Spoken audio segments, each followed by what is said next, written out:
What is up, ladies and gentlemen? Welcome back to another episode of Find Your Formula Reacts. Now, today we're doing a little bit different of a video. There's been this channel that I've been watching a lot called 4chan Stories and Pepe Tales and all this, right? Now, this story is very important because you've heard me talk about a lot of the hoe math, how he has that graph where, like, on this axis, it's the good guy score, and on this axis, it's the bad guy score. I have it somewhere on the screen right here so you can refer to it throughout this video. And I know that these videos are kind of hyperbolic, they're a little bit exaggerated, but in this story here, it talks about how women treat you differently when you're the guy who's just in the friend zone as opposed to the guy who's in the hookup zone and things like that. So follow along with me as the story, and I'll be pausing it to break it down, give my own personal takes, things of that nature. And I'll leave it original. The original video will be in the description down below. But this story is very interesting. And for all my former nice guys out there, I'm sure that you guys can relate to it. So without any further ado, let's get into the video. This friend, let's call her Diane. Known her since the start of college. They had a couple of classes together and just clicked. Or so I thought. To me, she was the sun and the moon. Smart, funny, and beautiful in that girl next door way. To her, I was useful. I was head over heels for this girl. The classic textbook case. And I was so deep in the friend zone, I was practically a founding father of the territory. So let's pause it right there. So you already see that he's pedestalizing her. She was the stars, the moon, the this, the that, and to her, I'm just useful. So you already see an imbalance in value there. Again, Hoe Math talks about that and Agnostium on his channel. How if you're just that guy who's a 5 and you're shooting for a girl that's like 8, 9, or 10, you're gonna see the value discrepancy based on how she treats you, and you're gonna see that as we keep going. My life back then revolved around her schedule. My phone was essentially her personal hotline. A typical week would start with a call around 1 a.m. on a Tuesday. Jesus. I'd be half asleep, and my phone would buzz with her name. It was always a crisis. Michael, can you please come get me? Some random dude's name was a total jerk and left me here. Here was always some party or a bar on the other side of town. A good 40-minute drive. I never said no. I'd get dressed, get in my beat-up car, and drive out to rescue her. I'd find her sitting on a curb, usually crying, sometimes drunk.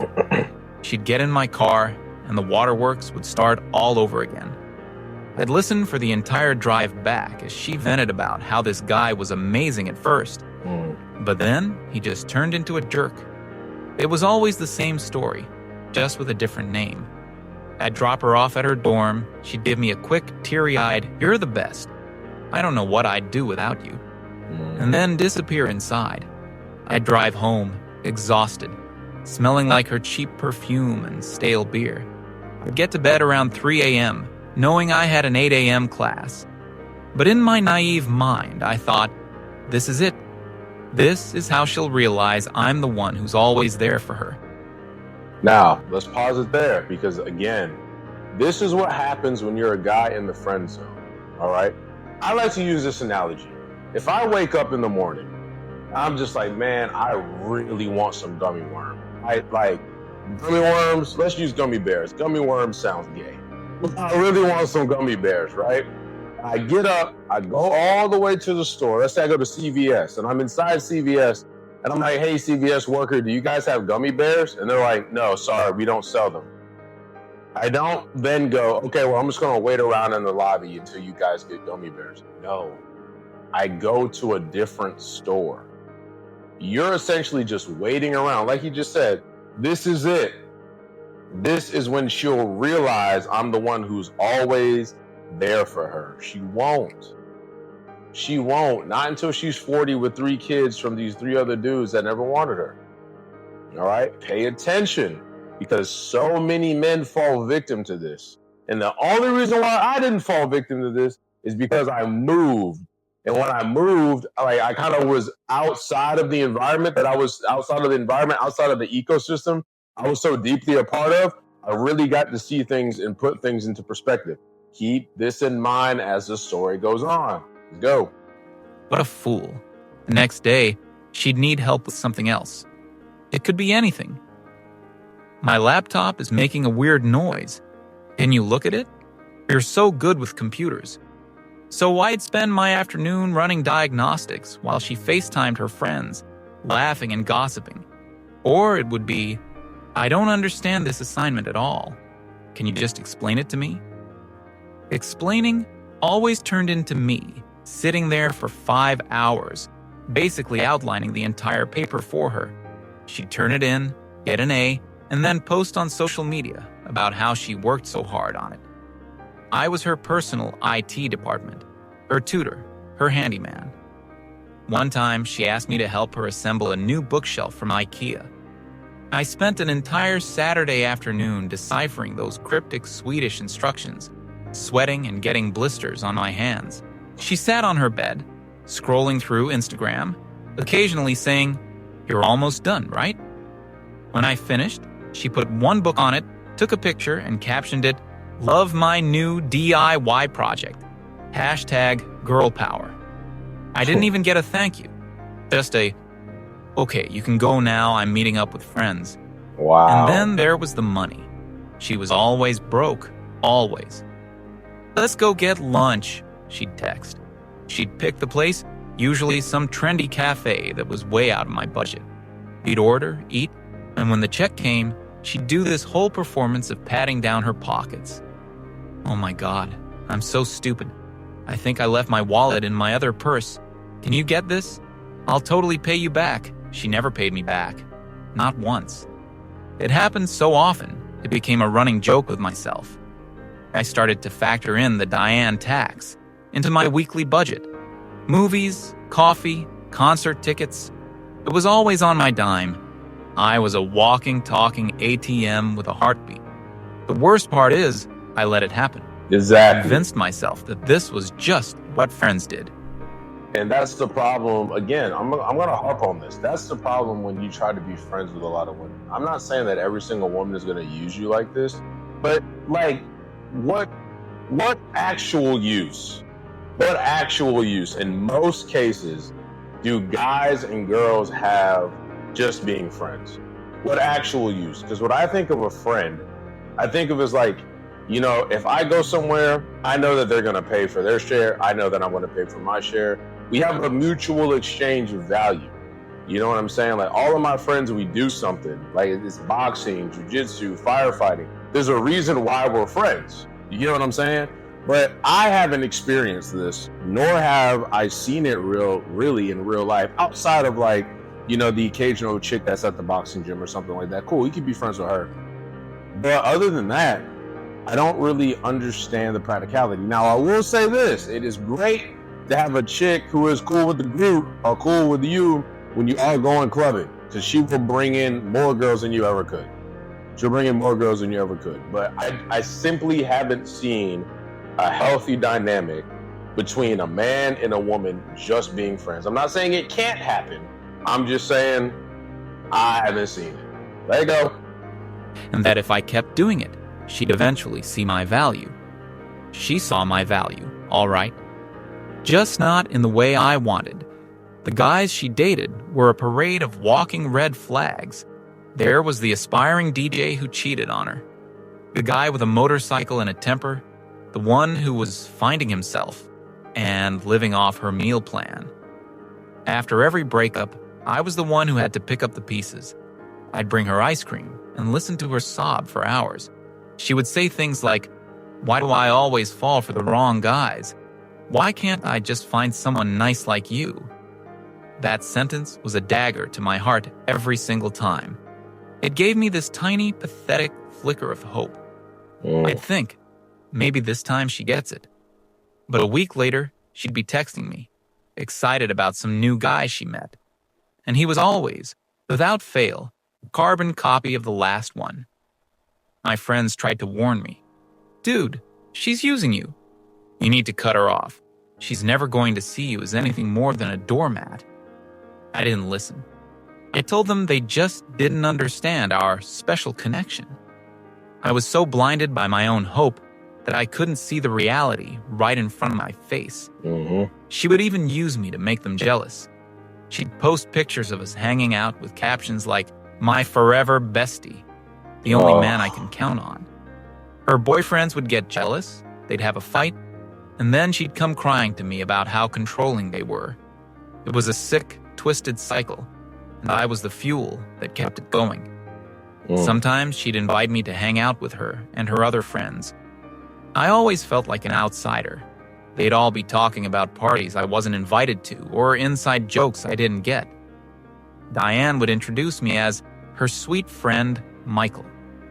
I was like a pet she brought along to show everyone how she could be friends with a nice guy. I remember one night we were at a bar. It was me, her, and two of her girlfriends. Of course, I ended up paying for the first round.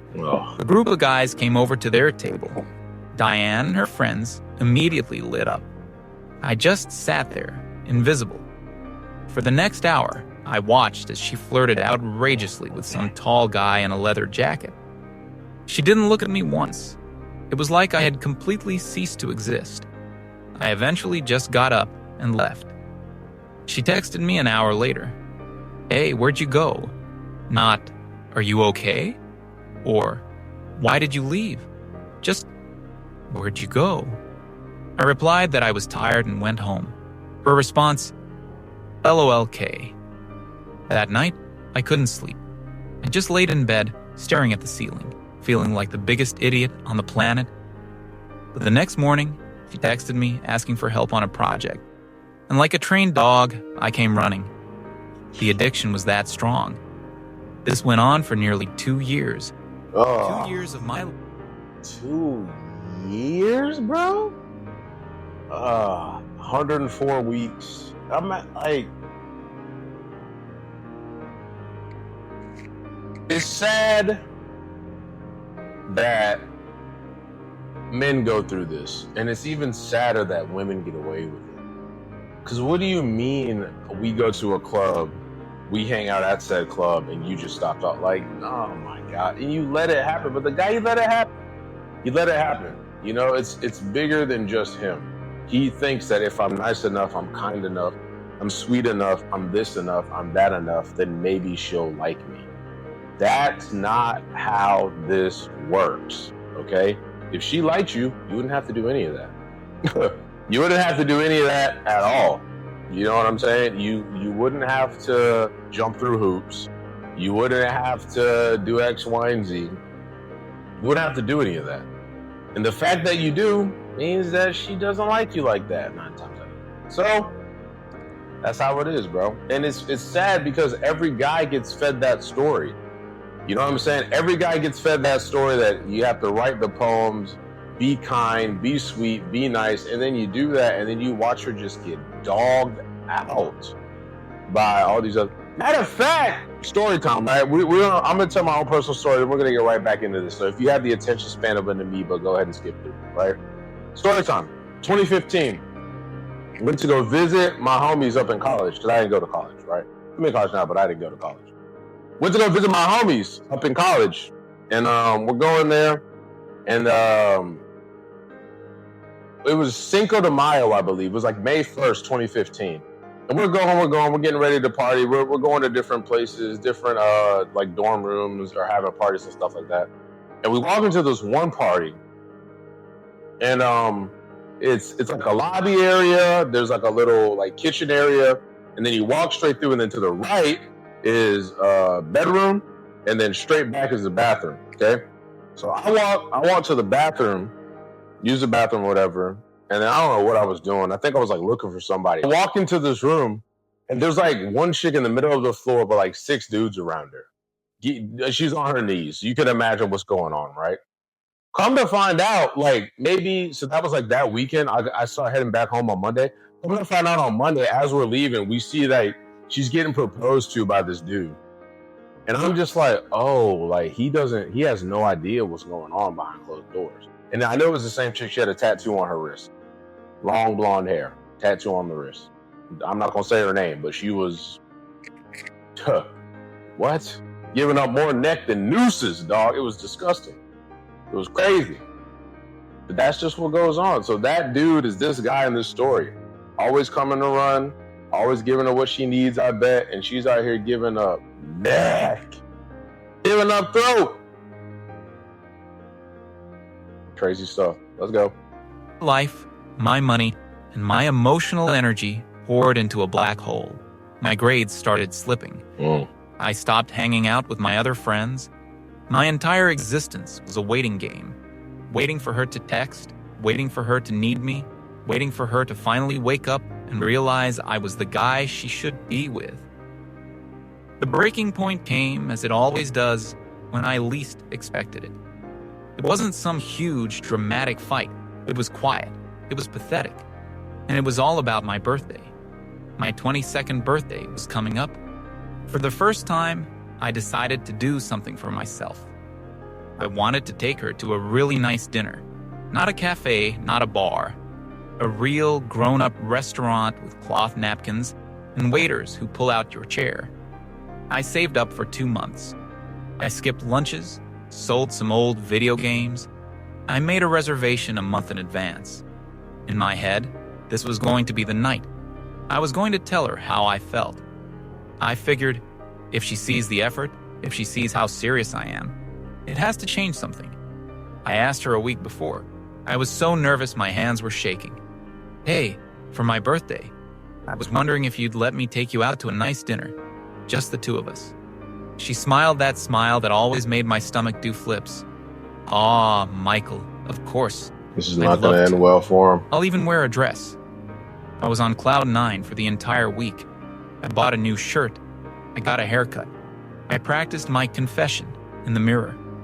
The day finally came. I spent an hour getting ready. I was a nervous wreck, but also incredibly excited. I got to the restaurant 15 minutes early. I told the host my name, and he led me to a quiet table in the corner. It was perfect. I sat there, sipping my water, checking my phone every 30 seconds. The reservation was for 7:30. 7:30 came and went. No Diane. I told myself, she's probably just running late. She's a girl. It takes time to get ready. 7:45. I sent a text. Hey, I'm here at the table. No rush. No reply. 8 o'clock. The waiter came by and asked if I wanted to order. I told him I was still waiting for someone. He gave me this look. A look of pure pity. I've never forgotten it. 8:15. I started to feel a cold dread creep into my stomach. I called her. Straight to voicemail. I called again. Voicemail. My mind was racing. Did something happen? Was she in an accident? But a part of me, the part I had been ignoring for 2 years, already knew the truth. Right. 8:30. I had been sitting alone at a table for 2 for an hour. People at other tables were starting to look. Man, she's I getting felt dug my out. face burning with humiliation. I was about to just get up and leave when my phone buzzed. It was a text from her. Finally. My heart leaped. Maybe there was a good reason. I opened the message, and my world just stopped. The text read, "So sorry. Totally forgot to tell you. I can't make it. Brad surprised me, and a bunch of us are going to this awesome concert. It was super last minute. We can celebrate your birthday some other time. Happy birthday." I read the text once, then a second time, then a third. Brad. That was the new guy of the week. She didn't just stand me up. She completely forgot. My birthday, our special dinner, meant so little to her that it just slipped her mind until she needed to cancel. The casualness of it was what killed me. The sorry, the LOL, the winky face emoji. It was a knife, and she twisted it without even realizing she was holding it.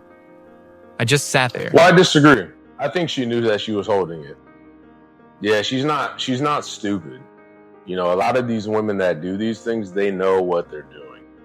All right? They know that they have the little doting simp that's gonna come running whenever she needs something, and that was you. So she knows. Yeah, she knows. She knows. Staring at my phone.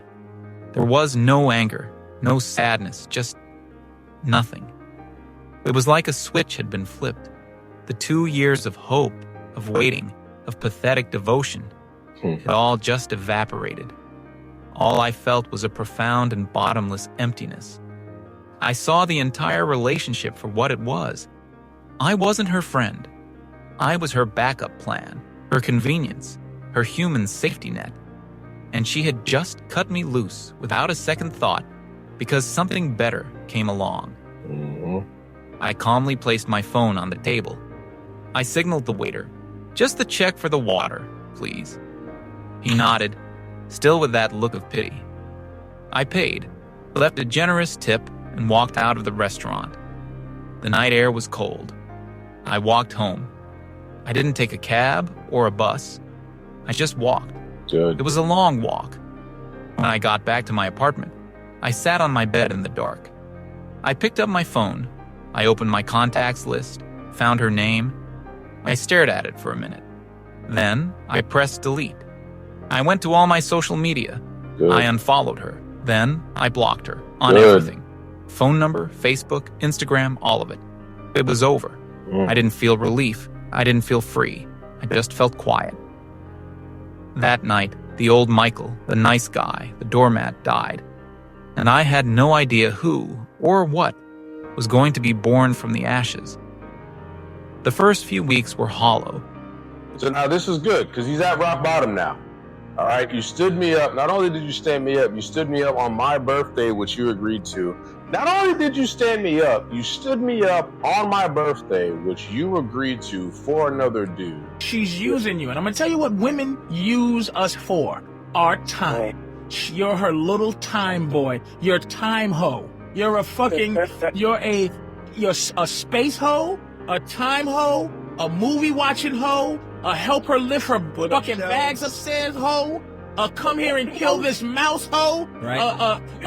Oh my God, the other guys I'm fucking, they treat me like shit, hoe. You are her hoe, buddy boy. You understand? Just like if we fuck a girl and go, hey, listen, I'm gonna fuck you, but go to the movies with somebody else. Reverse it. Women go, I'm gonna go to the movies with you and fuck somebody else. You understand what I'm saying? You are a fucking clown to her, Joe. And then casually just blew it off like it was nothing. But you train people how to treat you based off of your interactions with them. If you give a woman everything for free, she's going to think the price of it is free, because why wouldn't she? She's gotten everything up to this point. Why does she need to start paying more for it now? She doesn't, right? So pay attention. This is important. Now he's at rock bottom. Deleted her. All right, now he's on the way up. Deleted her number, deleted her on social media. Let's see what comes up next. Let's see what happens next. It was like quitting a bad habit. My thumb would instinctively go to her contact, only to find it gone. I'd hear my phone buzz, and for a split second, my heart would jump, expecting her name to be on the screen. Down bad, buddy. The silence was deafening.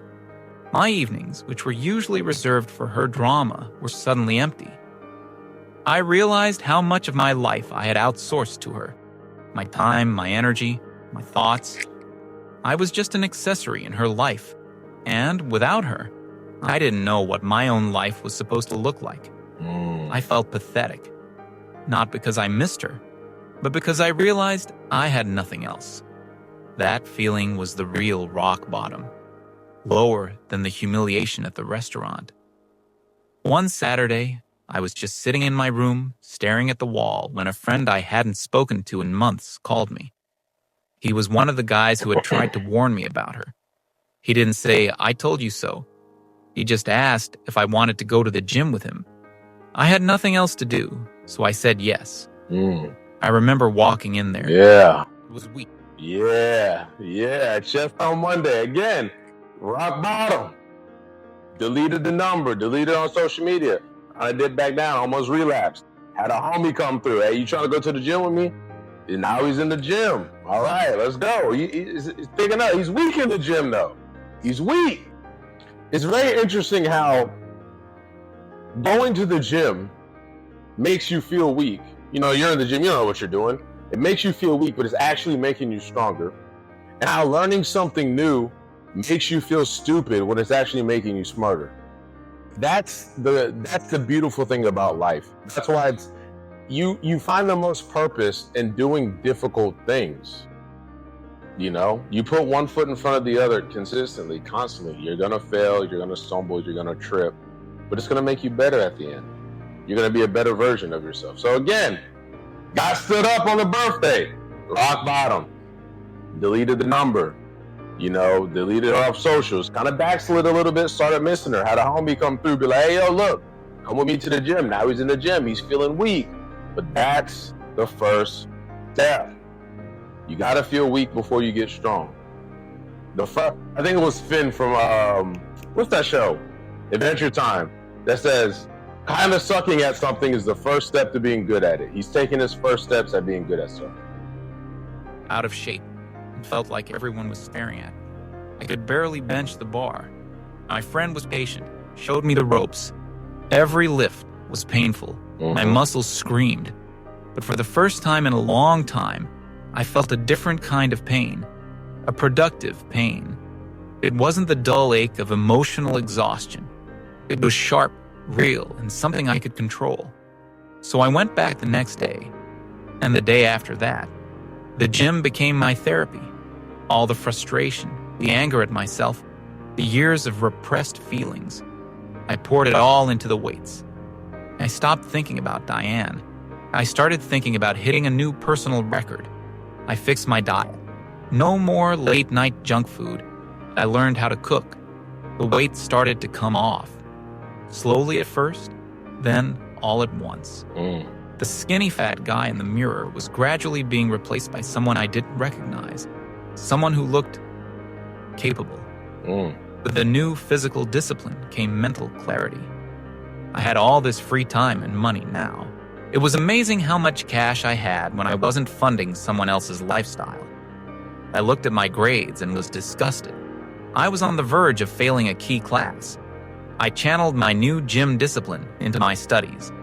I spent my nights in the library, not waiting by the phone. I caught up. I started acing my exams. I also realized I hated my major. It wasn't for me. I had some elective credits in marketing that I'd actually enjoyed. So, using the money I saved, I enrolled in some online certification courses for digital marketing and data analytics. It was fascinating. It was all about strategy, psychology, and tangible results. No gray areas, no emotional manipulation, just data.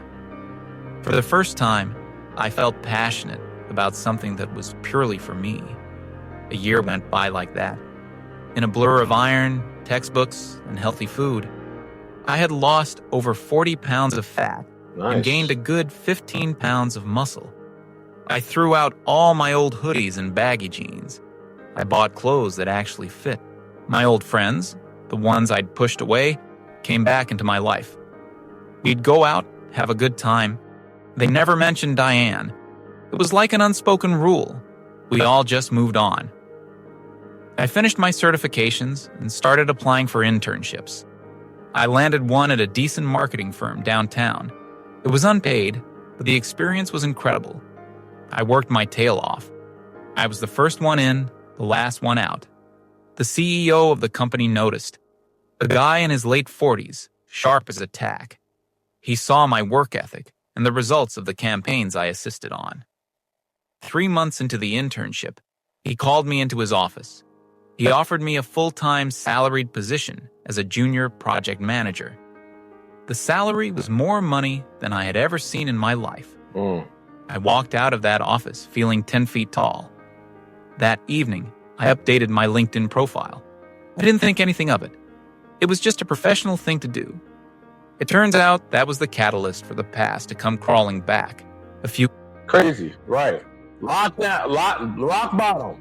I stood up, so I was going to the gym, so I was losing weight, I was making more money. It's almost as if he's turning himself into the type of man that woman was leaving him for. Again, refer to the chart that's on the screen.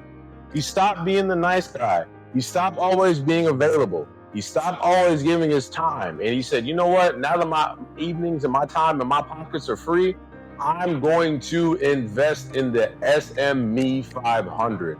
Now he's moving up the scale a little bit. Updated his LinkedIn profile. Now Shorty's going to try to wiggle her way back in. Let's see how she does it. There's only 2 ways that women really do this, right? The first way is if you have some type of history to try to get you to relive the past. oh, you remember when we did this? You remember when we did that? Wasn't this so much fun? Wasn't that so much fun? Or they lead purely sexual. They go purely sexual. Here's my body. Do what you want with me. I'm sorry. I ever left you, whatever the case may be. Sometimes it's a mixture of both. The buddy's trying to come out of the friend zone. She's going to try to test to see if he's actually changed, if his change is just external, if it's also internal as well. So let's see. Weeks later, I got a text from a number I didn't recognize.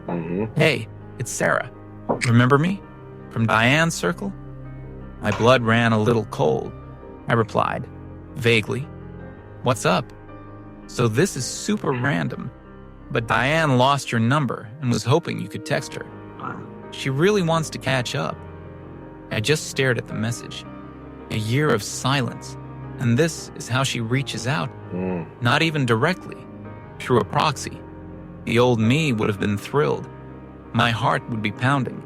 New me just felt tired. But there was also a sliver of cold, detached curiosity. I wanted to see what she wanted. I wanted to see if I was truly over it. I told Sarah to give Diane my number. A few hours later, my phone lit up with a text from her. Hey, stranger. It's been forever. I heard you're doing amazing things, so proud of you. You should totally grab coffee and catch up for old time's sake. The "for old time's sake" line was the hook, the classic manipulation. I thought about it for a minute. What was the worst that could happen? I had my own life now, a career, confidence. She had no power over me. So I agreed. Sure, how about Tuesday afternoon? We set a time and a place, a neutral coffee shop halfway between my office and her part of town. I walked into the coffee shop on Tuesday. I wasn't nervous. I just felt calm. I saw her sitting at a table in the corner. For a second, my brain didn't register it was her. She looked exactly the same. Same hairstyle, same style of clothing. But it was like I was seeing her for the first time without the filter of my infatuation. She looked small, ordinary. Right. She saw me and her eyes widened. I could see her taking in the change. The suit I was wearing for work, the way I carried myself. I walked over to the table. Diane. Michael. Wow. You look amazing. I gave a polite nod. You look the same. I don't think she caught the double meaning. The first 10 minutes were painfully awkward. She tried to make small talk, asking about my job. I gave her short, professional answers. I didn't offer details. I didn't ask about her life. I was practicing what I later learned was called the gray rock method. I was as interesting as a gray rock. She started getting visibly frustrated. Her usual charm wasn't working. So she switched tactics. She went for sympathy. She started complaining about her current boyfriend, some new guy named Kevin. Same old story. He was controlling. He didn't appreciate her, etc. She looked at me, expecting the old Michael to jump in with advice and comforting words. I just sipped my coffee. When she finished her rant, I just said, that sounds difficult. No emotion, no engagement, just a statement of fact. Right. The silence that followed was heavy. She was realizing the person she came to meet was gone. She took a deep breath. This was it, the final play. You know, Michael, she started, her voice getting soft and a little shaky. Right. Seeing you like this, it's made me realize a lot of things. I stayed silent, just watching her. I was so stupid back then. I was young, and I made so many mistakes. I dated all those awful guys. She paused, looking for a reaction. I gave her none. And the whole time, the one person who was actually good, who actually cared about me, was right in front of me. So now the reason why this is important, because earlier in the story, he said, oh, she had the knife and she twisted it and she didn't even know. She knew the whole time. She knew the whole time. Yeah. You were her backup plan, dog. You were the safe guy, the good guy, the nice guy. Mr. Emotional Tampon. Mr. Oh, did those big mean men hurt you? That's you, dog. That was you, and she knows it. And she knows, and that's why she tried it the first time. She doesn't miss you. She misses the free attention, the free things, the free dinners, the free this, the free that. Because women are opposite from men. She wants to go to the movies with you, go on the date with you, because you're going to pay for it, obviously. You're the man, right? You're going to pay for it. And then sleep with somebody else for the free ski. You know what I'm saying? For free. For free. So she knew. So the fact that she's saying all this to try to rope dude back in, she knew. She knew all along that you was the right guy for her. I was too blind to see it. Her eyes started to get watery. It was a good performance. I'll give her that. I miss you, Michael. I miss what we had. I think I've always been in love with you. I was just too scared to admit it. I made a terrible mistake letting you go. She reached across the table, trying to take my hand. I want to be with you. I want to be the woman you deserve. We can start over. There it was. The words I had dreamed of hearing for 2 years. The confession that I thought would fix everything. And as I heard them, I felt absolutely nothing. Cold now. Okay. Cool. See, you're a better man than me. Oh yeah, because I would have beat a previous version of me. Not now, but a previous version of me would have beat the dust off them cheeks and then never spoke to her again. Yeah, it would have been bad. It would have been bad. I would have been saying all types of craziness in here. You made me wait 2 years for this mediocre trash. No. I would have been going in too. Oh man, I would have waited right till she about to come to start saying the craziest things imaginable. And she would have been like, wow, that was amazing. I know. And then that would have been it. Again, a lesser version of me, not me today, not me now, but a previous version of me. 100% would have did that. 100%. No anger, not even satisfaction. It was like listening to a business proposal that I had zero interest in. I looked at her, at her teary eyes and hopeful expression, and I saw her for what she was, a user. She wasn't attracted to me. She was attracted to my success. I was no longer the convenient doormat. I was a potential upgrade, a provider, a status symbol. Oh yeah. She hadn't changed at all. I let her finish. I let the silence hang in the air for a few seconds. I gently moved my hand away from hers. I looked her straight in the eye, and with a voice that was perfectly calm and devoid of any emotion, I said one word. No. Her face went through about 5 different emotions in 3 seconds. First, confusion, like she didn't understand the word. Then, disbelief, as if I had misspoken. Then panic. She started to stammer. No? What do you mean, no? I mean, no. I'm not interested. But I just told you I love you. I was always there for you. The sheer audacity of that last sentence almost made me laugh. Right. No, you weren't, I said, my voice still level. I was always there for you.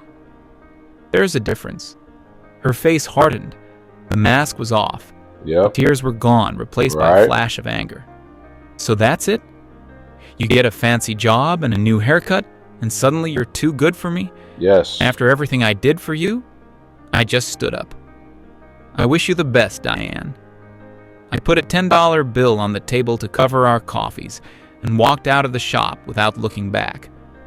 I thought that would be the end of it. I was wrong. That night, my phone blew up with messages from a new number. It was her. First, begging, pleading for a second chance.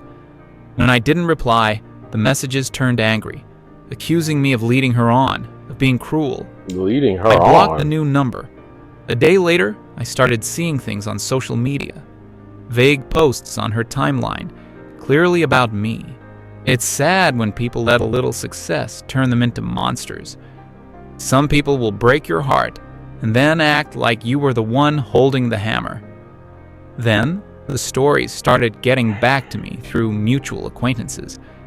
She was telling everyone that we had been secretly in love for years, that I had begged her to be with me. And now that I was successful, I had called her out of the blue, took her on a date, let her pour her heart out, and then laughed in her face just to be cruel. She painted herself as the victim, the heartbroken girl who was tossed aside by a newly arrogant jerk. Some people believed her. I got a few angry messages from her friends. I blocked them too. A year ago, this would have destroyed me. I would have been desperate to clear my name. But now, I didn't care. Her lies had no power over me. My life was good. I was happy. I was successful. My real friends, the ones who mattered, knew the truth. They had seen it with their own eyes. Her smear campaign was just the final pathetic tantrum of a manipulator who had lost control. Her reaction proved that my decision to say no was the best decision I've ever made. Yeah. I never heard from her again. I'm not bitter. I'm not angry. In a weird way, I'm almost grateful. Thankful, yeah. She was the catalyst. She broke me down so completely that I had no choice but to rebuild myself from scratch. And the man I am today is stronger than she could ever imagine. She didn't make me who I am, but her actions forced me to make myself. And for that, I've already won. And guys, that's the end of the story, but you can really take a lot from this. Don't be the nice guy. There's no such thing as the friend zone. All right. If you're giving, and this person isn't at least trying to reciprocate, especially after you've made them aware, like, hey, look, I don't really think that what we got going on is equal here, and they don't try to reciprocate that, leave them alone, drop them, because they don't care about you. Yeah, leave them alone. Leave him alone and drop him. He wasted 2 years of his time. 2 years of his time trying to get with this girl, trying to be with this girl. And she didn't like him. And it's fine if they don't. That's the thing. They don't have to like you. You know what I'm saying? You're not entitled to a woman liking you. But understand, if she doesn't like you, for you, no amount of what you put in is going to make her like her for you. She might like you for your things, right? But she won't like you for you. That's the problem, and that's the issue, and that's the thing. So, guys, that's all I have for this video. If you liked the video, please don't forget to like, comment, and subscribe. And don't forget, the best way to help out the channel is to watch another one of the videos that you see popping up on the screen right now. Catch you guys in the next one. Peace.